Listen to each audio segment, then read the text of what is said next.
Hello friends, welcome to taste sweet with Rani. இன்றைக்கி நம்ம பார்க்க போகிறது சிம்பிளாக ஈஸியாக ரொம்ப டேஸ்ட்டாக செய்யக்கூடிய ஹைதராபாத் க்ரீன் சிக்கன் எப்படி பண்ணுறதுன்னு பார்த்துடலாம். இதுக்கு நான்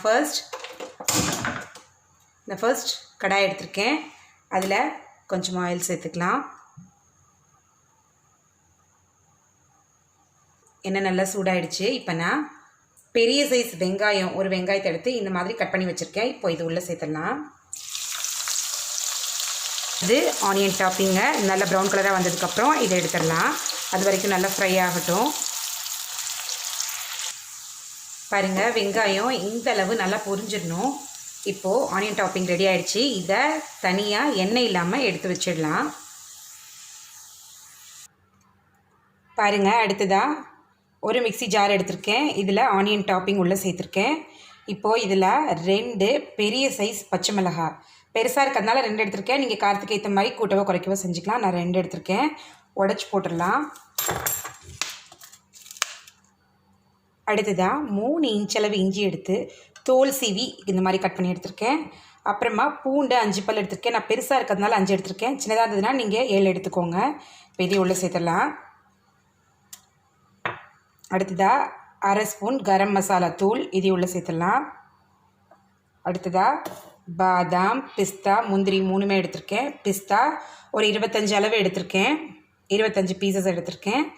அப்புறம் பாதாம் 15 எடுத்திருக்கேன். முந்திரியும் 15 எடுத்திருக்கேன். இது எல்லாத்தையும் இப்போ உள்ளே சேர்த்துடலாம். அடுத்ததாக புதினா மல்லியல் எடுத்திருக்கேன். புதினா 1.5 பிடி அளவு, மல்லித்தலையும் 1.5 பிடி அளவு எடுத்திருக்கேன். இப்போ இதையும் உள்ளே சேர்த்துடலாம். சேர்த்துட்டு ஃபைனலாக தேவையான அளவு உப்பு சேர்த்துக்கலாம். இப்போது இதை கொஞ்சமாக தண்ணி ஊற்றி நல்லா ஃபைன் பேஸ்ட்டாக அரைச்சி எடுத்துக்கலாம். அடுத்ததாக நம்ம ஆனியன் பொரிச்சு எடுத்த அந்த எண்ணெயை எடுத்துக்கலாம். இப்போது ஸ்டவ் ஆன் பண்ணிக்கலாம். ஆயில் ஹீட் ஆகட்டும். எண்ணெய் நல்லா சூடாயிடுச்சு. இப்போது இதில் கொஞ்சமாக பட்டை எடுத்திருக்கேன். 4 ஏலக்காய், ஒரு ஜாவித்ரி எடுத்திருக்கேன். அப்புறம் கொஞ்சமாக கல்பாசி எடுத்திருக்கேன். இது எல்லாத்தையும் இப்போ உள்ள சேர்த்துடலாம். பாருங்கள், இந்தளவு பேஸ்ட்டாக அரைச்சி எடுத்தாச்சு. இதுக்கு நான் 1/2 கிலோ போன்லெஸ் சிக்கன் எடுத்திருக்கேன். நீங்கள் போனோடு எடுத்துகிட்டா ரொம்பவே நல்லாயிருக்கும். நான் இன்றைக்கி போன்லெஸ் மட்டும்தான் எடுத்திருக்கேன். இந்த 1/2 கிலோ சிக்கனை மஞ்சத்தூள் போட்டு நல்லா தண்ணியில் அலசி எடுத்திருக்கேன். இப்போ இதை உள்ளே சேர்த்துடலாம்.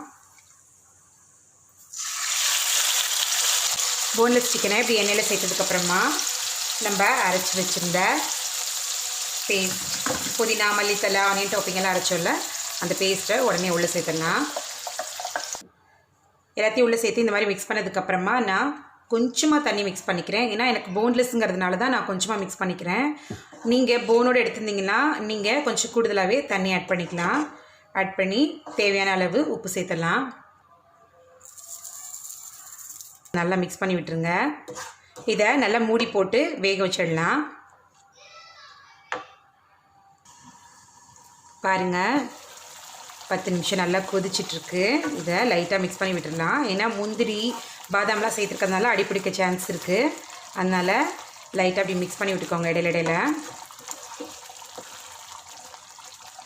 மிக்ஸ் பண்ணதுக்கப்புறம் இன்னும் கொஞ்சம் நேரம் நல்லா கொதிக்கட்டும். பாருங்கள், ஓப்பன் பண்ணி பார்த்தலாம். எண்ணெயெல்லாம் பிரிஞ்சு நல்லா வெந்துருச்சு. சிக்கன் ரெடி ஆகிடுச்சு. Hyderabadi green chicken. இப்போது இதிலோட ஃபைனல் டச்சாக நம்ம கொஞ்சமாக லெமன் புழிஞ்சிக்கலாம். அவ்வளோதான். பாருங்கள், நம்மளோட ஹைதராபாதி க்ரீன் சிக்கன் நல்ல கமன் புதினா மல்லித்தலை வாசத்தோட ஆனியன் டாப்பிங்கோட அந்த ஒரு ஃப்ளேவரோட பயங்கரமாக தயாராகிடுச்சு. இது சப்பாத்தி, நான், பரோட்டான்னு எல்லாத்துக்குமே ரொம்பவே சூப்பராக இருக்கும். நீங்களும் கண்டிப்பாக ட்ரை பண்ணி பாருங்கள். ட்ரை பண்ணி பார்த்துட்டு எப்படி இருக்குன்னு எனக்கு கமெண்ட்டில் சொல்லுங்கள். லைக் பண்ணி, ஷேர் பண்ணி, கமெண்ட் பண்ணி, மறக்காமல் சப்ஸ்கிரைப் பண்ணிவிடுங்க. தேங்க்யூ ஸோ மச் ஃபார் வாட்சிங்.